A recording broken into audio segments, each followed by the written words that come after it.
Pourquoi ta sèche échoue et comment réussir à tous les coups? Tu veux sécher, mais tu galères. Le problème, c'est potentiellement que tu commences trop bas en calories, trop vite, sans préparer ton métabolisme.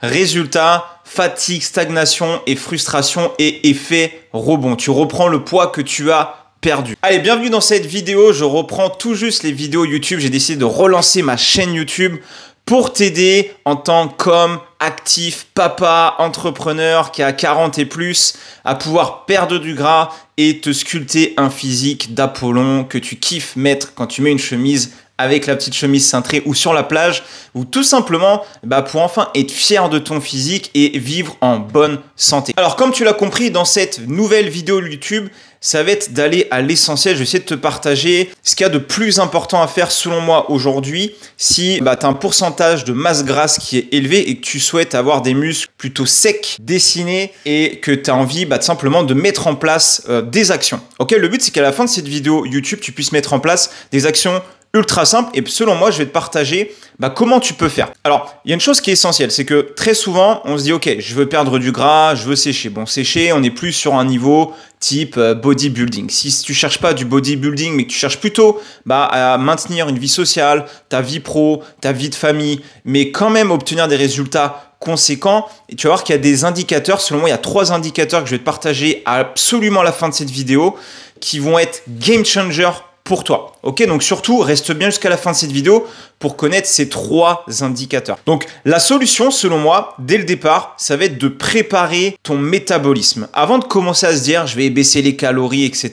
Ok, c'est ce qu'on va voir ensemble dans cette vidéo, c'est comment optimiser ton métabolisme pour brûler, d'accord, du gras sans galérer. Les erreurs à éviter pour ne pas ruiner ta perte de gras ou ta sèche tout simplement. Et les 3 indicateurs qui garantissent ta transformation. Let's go, c'est parti, je vais t'expliquer tout ça. Alors, étape 1, préparer ton corps avant ton objectif de perte de gras. La première chose à faire, ça va être d'avoir un environnement stable. Qu'est-ce que j'entends par environnement? Avant même de penser à baisser les calories, augmenter ton entraînement, d'accord? Ce qui est important, c'est que ton mode de vie doit être calibré pour favoriser la réussite de ton objectif. Selon moi, il y a des facteurs qui sont importants. C'est déjà ton sommeil. Essayez de chercher minimum 7 heures par nuit pour éviter la fatigue, pour éviter les fringales. Et le fait d'avoir un meilleur sommeil, tu auras évidemment une meilleure récupération, une meilleure reconstruction musculaire, une meilleure façon de réfléchir, une meilleure façon de gérer ton alimentation. En fait, le sommeil peut avoir un impact énorme sur ta perte de gras. Deuxième chose, ça va être ton organisation. Ça va être de planifier tout simplement tes entraînements, tes repas pour éviter les écarts et arrêter de taper un peu dans l'eau n'importe où, de ne pas avoir de plan clair et structuré. Et bien entendu, il y a un point qui est ultra important qu'on parle très rarement, que je vois très rarement, c'est ton stress. Le stress, c'est pas que le stress au travail, d'accord? Parce qu'il y a aussi le stress au travail, mais il y a le stress de ton environnement, le stress environnemental. Si tu vis dans un environnement où il y a beaucoup de bruit, où il y a beaucoup de circulation, de la pollution, ça peut aussi favoriser un niveau de stress assez élevé. Et le problème, c'est que quand tu as un niveau de stress assez élevé, le stockage de graisse est beaucoup plus difficile, voire ralenti. Et donc, ce qui est important, ça va être de gérer aussi ta charge mentale via des micro-siestes quand tu peux le faire, via des exercices de respiration. Donc, tout ça, ça va être ultra important. Parce qu'un environnement qui est optimisé, ta perte de gras, ta sèche va être beaucoup plus facile et durable. Et donc, deuxième chose pour cette étape numéro 1, ça va être de monter ton métabolisme. L'erreur classique, c'est quoi? C'est de commencer directement par un déficit calorique. Pour moi, ok, je parle selon moi, pour moi, la bonne approche, c'est d'abord d'augmenter ton NEAT, ton activité quotidienne. Parce que le NEAT, c'est le Non-Exercise Activity Thermogenesis en anglais. Ça impacte 15 à 20% ta dépense. Donc, si aujourd'hui, tu fais 3-4 séances de sport, mais qu'à côté, tu marches pas et que tu as un niveau sédentaire, ne te plains pas que tu ne peux pas manger plus. Parce que la meilleure approche, c'est d'abord d'augmenter ton niveau de pas quotidien. L'objectif, par exemple, si tu es à 5000 aujourd'hui, c'est d'augmenter progressivement chaque semaine de, je sais pas, de 1500, de 2000, j'allais dire calories, mais de 2000 pas par semaine pour potentiellement arriver à 10, 12, 13, 15 000 pas. Et en fait, dis-toi que plus ton niveau de pas est élevé, plus tu vas pouvoir augmenter en fait ton apport de maintien et tu vas pouvoir manger plus tout en perdant du gras. Donc ne commence pas tout de suite en déficit de calories, monte d'abord tes calories tant que ton poids baisse. Donc tu vas augmenter ton niveau d'activité, toi tu vas augmenter tes calories progressivement chaque semaine pour voir si ton poids continue de baisser. Si ton poids continue de baisser, bah, tu continues à progresser chaque semaine par rapport à ça. Et surtout, l'idée c'est de fixer une maintenance calorique haute avant de descendre. Exemple, 3400 calories au lieu de 2400. Ça n'a strictement rien à voir en termes, tu as 1000 calories de différence. Dis-toi que tu peux le faire, mais il ne faut pas commencer à se dire, ok, là je suis à 2000, je vais passer à 3000 direct. Non, tu y vas semaine après semaine. Il va falloir que tu vois ton poids, ce que ça donne physiquement, ta forme, ton énergie. Mais je te parlerai des indicateurs à la fin de cette vidéo. Donc pour moi, l'avantage de tout ça, c'est que tu vas pouvoir manger plus tout en perdant du poids. Mais l'objectif ultime, c'est que si tu te regardes dans le miroir et que tu n'aimes pas ce que tu vois, c'est quand même de perdre du gras, de se dessiner, d'être plus sec. Et donc, ta perte de gras va devenir plutôt un jeu d'enfant. Étape numéro 2, construire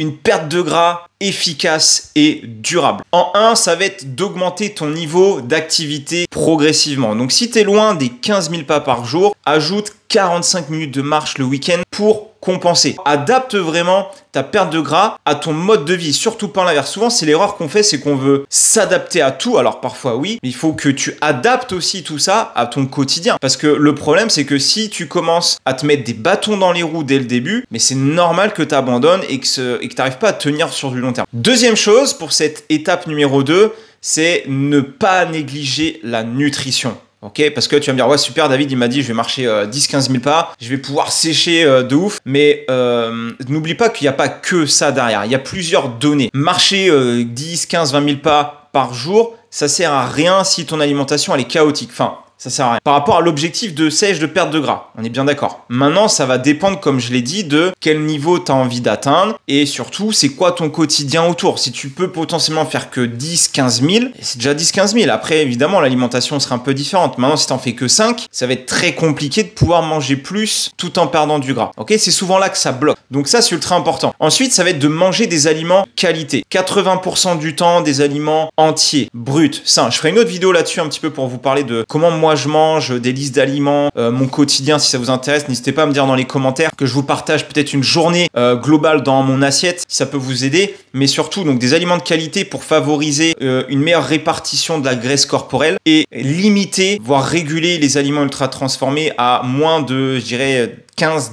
voire 10%. Donc c'est important, ce ratio 80-20 il te permet d'avoir de la flexibilité et surtout d'intégrer des moments de plaisir, pas que le week-end et tout lâcher le week-end et de finir à 10 000 calories en 2 jours et de ruiner en fait tes efforts de la semaine parce que c'est souvent ce qui se passe. Alors que si tu intégrais des moments de plaisir dans ta journée stratégiquement, bah en fait tu n'aurais pas cette sensation de vouloir tout lâcher le week-end parce que tu te fais aussi plaisir à d'autres moments. Parce que oui, tu as le droit aussi de te faire plaisir peut-être en début de semaine. Moi personnellement j'aime bien manger du chocolat, alors du chocolat noir. Parfois je me prends des sneakers, oui tu vas me dire le sneaker c'est pas ultra optimisé, mais j'adore manger le sneaker, je pense que j'en prends peut-être 2 ou 3 fois dans la semaine, ou alors un cookie. J'aime bien avoir mon moment sucré comme ça et je l'intègre en fait dans mon alimentation et ça me permet tout simplement de me faire plaisir, de pas être frustré et de pas attendre le week-end pour me faire plaisir. Et il y a une chose aussi qu'on oublie très souvent, c'est les erreurs de tracking au niveau de ton alimentation. Aujourd'hui si tu traques pas ce que tu manges, ne viens pas t'étonner que ce que tu fais ça fonctionne pas. Au début il faut traquer et vraiment tout traquer.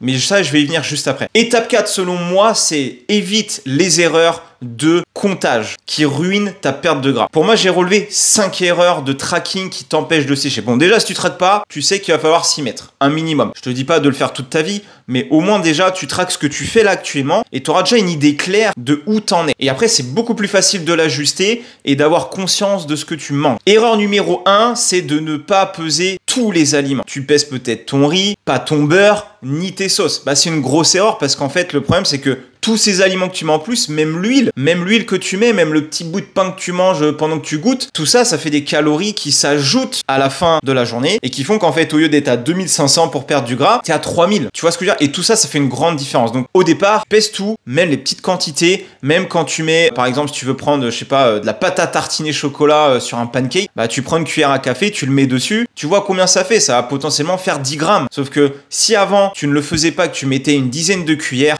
je te laisse compter. 10 grammes à peu près de ce produit-là, ça fait peut-être une centaine de calories à peu près, je sais pas, hein, je te dis ça comme ça. Et à la fin de la journée, tu as 500, 600, 1000 calories qui peuvent monter. Pareil pour tout ce qui est huile, le pain, etc. Tous ces petits trucs que tu manges quand tu te prépares et tout, ça fait des calories. Et donc, le problème de ça, c'est que si tu n'as pas un tracking précis au moins au départ, bah, ne viens pas te plaindre que ça ne fonctionne pas, c'est tout à fait normal. Moi-même, au début, hein, il y a des trucs qu'on n'a pas envie de le faire. Mais une fois que tu le fais, bah, c'est beaucoup plus facile de le gérer. Deuxième erreur, c'est de devoir peser tes aliments après cuisson. Alors, en soi, moi, je pèse mes glucides, donc c'est-à-dire tout ce qui est riz, pâtes, etc. après cuisson, d'accord? On peut le faire d'une autre manière, le peser cru. Évidemment, cru, c'est beaucoup plus précis parce que je te prends un exemple. Si tu veux manger du riz, par exemple, et que tu mets 100 grammes de riz cru à cuire, et bah après cuisson, ça pèse peut-être 250 grammes. Donc si tu pèses cuit, tu sous-estimes peut-être tes calories. Moi, évidemment, bon, dans mon application, je peux le peser cuit. Pour l'instant, je vois pas de gros impact, mais évidemment, la différence entre le cru et le cuit peut être énorme. Globalement, tu peux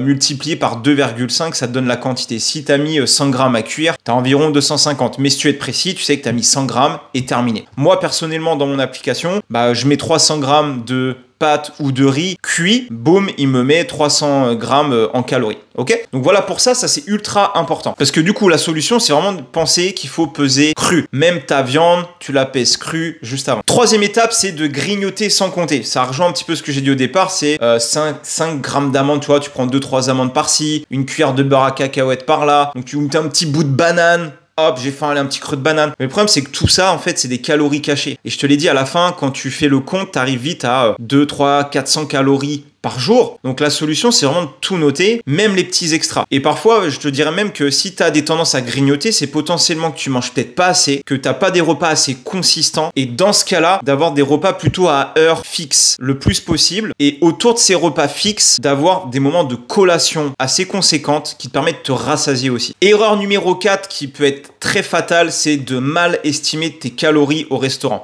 Alors, je vais être honnête, hyper honnête là-dessus, c'est très compliqué d'estimer les calories au restaurant. Un burger, une pizza, bon, t'as dans les applications, hein, dans MyFitnessPal ou Fat Secret, tu le rentres. C'est qu'une estimation. Donc moi, en fait, ce que je t'invite à faire, c'est de surestimer ce que tu manges. Environ 10-15% de plus. Tu mets plus que ce que tu as dans l'assiette. Si tu penses que, tu vois, tu as, je sais pas, une entrecôte. Alors, l'entrecôte, globalement, quand tu la commandes, tu sais. C'est pour ça que moi, quand je vais au resto, je prends toujours des viandes ou des choses comme ça. Ou même dans un burger, je connais la quantité qu'il y a dedans. Sauf le pain. Bah, le pain, t'estimes à peu près. Il y a peut-être, je sais pas, il y a peut-être 50 grammes, 100 grammes de pain. Donc tu surestimes un petit peu. Et en fait, ça te permet simplement d'avoir un visuel sur, ok, là j'ai mangé 2000 calories en un repas alors qu'il faut que j'en consomme 2500 d'habitude. Alors le but, c'est pas de culpabiliser, le but, c'est de prendre conscience de ça. Et donc, je te donne un exemple. Peut-être qu'un burger maison, ça fait peut-être 600, 750, 800 calories. Au resto, c'est peut-être 1000 calories. On n'en sait rien parce que tu as toujours les sauces, tu as peut-être du beurre caché, des huiles, des choses comme ça, on ne sait pas. Donc, il faut le surestimer un petit peu pour être tranquille. Donc, vraiment, moi, la solution pour cette erreur-là, c'est de surestimer quand tu manges en extérieur et surtout de le faire en avance. C'est-à-dire, t'anticipes. Si demain, tu vas te faire un repas plaisir, un resto, tu dis, ok, je vais manger à peu près ça, tu le rentres dans ton application, tu la surestimes et au moins tu sais que le reste de ta journée dans ce que tu vas mettre, ça va rentrer dans ton total calorique beaucoup plus facilement. Allez, dernière erreur, c'est d'oublier de suivre tes macronutriments. Ok, on va suivre les calories, c'est très bien, mais ce qui est hyper important aussi pour moi, selon ma vision, c'est de suivre les macronutriments. Ok, trop peu de protéines, c'est pas suffisant pour soutenir ta masse musculaire. Donc ça va être important de regarder si tu manges suffisamment de protéines pour favoriser aussi la satiété. Donc quand tu vas en manger plus, tu vas être beaucoup plus rassasié. Ensuite, tes glucides. Le problème, c'est que les glucides, au fur et à mesure, on va peut-être les réduire au fur et à mesure, perdre du gras, parce qu'à un moment donné, c'est ça qu'on va utiliser pour faire monter l'apport calorique ou le descendre. On peut aussi utiliser les sources de graisse, mais les glucides sont source d'énergie. Et le problème, c'est que quand on n'a pas suffisamment, fatigué, faire une mauvaise récupération, manque d'énergie à l'entraînement, baisse de performance et stagnation potentiellement. Donc ça, c'est ultra important à prendre en compte. Les glucides, je favorise toujours avant, après l'entraînement, en permanence. Ça peut être avant, pendant, après. Moi, je prends sous forme de boisson, d'accord, de complément alimentaire. J'en prends juste avant, j'en prends juste après Et puis après, moi, j'ai mon petit déj, par exemple, quand je m'entraîne le matin. Donc ça, c'est important. Pareil pour les lipides, c'est très important de les suivre parce que déjà, ils sont très denses en calories, mais ils sont ultra importants pour ton système hormonal. Donc, il faut surtout pas supprimer ces 3 catégories de macronutriments qui sont pour moi synergiques ensemble. Évidemment, si tu as des journées où tu es très peu actif, il va falloir réduire les glucides. Si tu t'entraînes le matin, je t'invite réellement à réduire les glucides le soir et en mettre vraiment qu'autour de l'entraînement. Moi, j'ai des phases où, par exemple, si je m'entraîne tôt le matin, je vais vraiment le soir prendre le minimum de glucides et favoriser les bonnes sources de graisse et les bonnes sources de protéines. Bien entendu, après, il y a aussi les légumes, les fibres, etc. etc. Pour tout ce qui est protéines, vise vraiment entre 1,56 à 2 grammes de protéines par kilo de poids de corps. Et après, ajuste bien tes glucides et garde un minimum de lipides pour vraiment soutenir ton système hormonal et surtout un bon fonctionnement aussi de ton système digestif. Étape 4 et dernière étape,